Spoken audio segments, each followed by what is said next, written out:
ఇవాళ ఒక అద్భుతమైనటువంటి దరిద్రాన్ని క్షయం చేసేటువంటి అతి చిన్న సాధనా విధానాన్ని చెబుతున్నాను. సావధానంగా విని చేసుకుని సుఖించండి.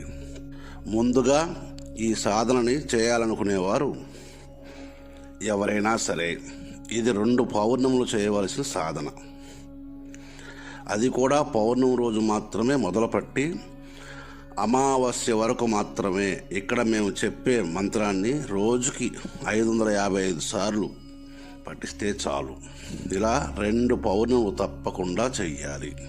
గుర్తుపెట్టుకోండి, పౌర్ణమి రోజు చంద్రకిరణాలు పడే సమయంలో ఎవరైతే దరిద్రాన్ని అనుభవిస్తున్నారో, ఇంకా రకరకాల వ్యాధులతో బాధపడుతున్నారో వారు ఇక్కడ మేము చెప్పినటువంటి క్రియను చేసుకున్న యెడల అత్యంత శీఘ్రంగా మీ ఒంటిని ఆశ్రయించుకున్న దరిద్ర దేవత మీ శరీరాన్ని ఆశ్రయించినటువంటి రుగ్మతలన్నీ తగ్గిపోతాయని తెలుసుకోండి. శరీరంలో రోగమే కాదు, జాతకంలో ఉన్నటువంటి అపమృత్యు దోషం కూడా తొలగిపోతుందని ఋషి వాక్కు.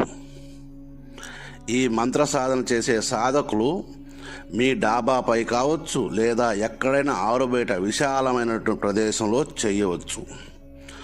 ఈ సాధన చేసేదానికి ముందుగా ఆవు పాలు 1 గ్లాసు తాగి, ఆ తదుపరి తెల్లని వస్త్రాలు మాత్రమే ధరించి పండు వెన్నెలలో కూర్చొని మేము చెప్పినటువంటి మంత్రాన్ని 555 సార్లు చెయ్యండి.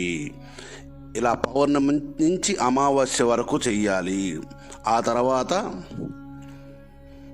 2వ పౌర్ణమి నుంచి అమావాస్య వరకు చేయాల్సి ఉంటుందని గుర్తుపెట్టుకోండి. ఇలా చేసిన 2 పౌర్ణములకి 15 రోజులు 2 పౌర్ణములకి మీకు చాలా వరకు అదృష్టం కలిసి వస్తుంది. నయం కానటువంటి దీర్ఘ వ్యాధులు ఏవైనా ఉంటే అన్నీ నయమైపోతాయని తెలుసుకోండి. మంత్రం చెబుతాను, వినండి. ఓం శ్రీం హ్రీం చంద్రచూడామణి హ్రీం శ్రీం హ్రీం మమ అలక్ష్మిం ధోరయ శరీరం అమృతమస్తు దేహి దేహి రుద్రాయ స్వాహ అనే ఈ మంత్రాన్ని మీరు పౌర్ణమి నుంచి అమావాస్య వరకు చేయాలి. ఆ తదుపరి మళ్ళా పౌర్ణమి రోజు నుంచి మళ్ళా అమావాస్య వరకు ఈ సాధన చేయాలి. అంటే 2 నెలలు. 2 నెలల్లో 15 రోజులు మీరు సాధన ఉండదు. 15 రోజులు మాత్రమే రోజుకు 555 సార్లు జపం. దీనికి ఎటువంటి నియమాలు లేవు, ఎవరైనా చేసుకోవచ్చు.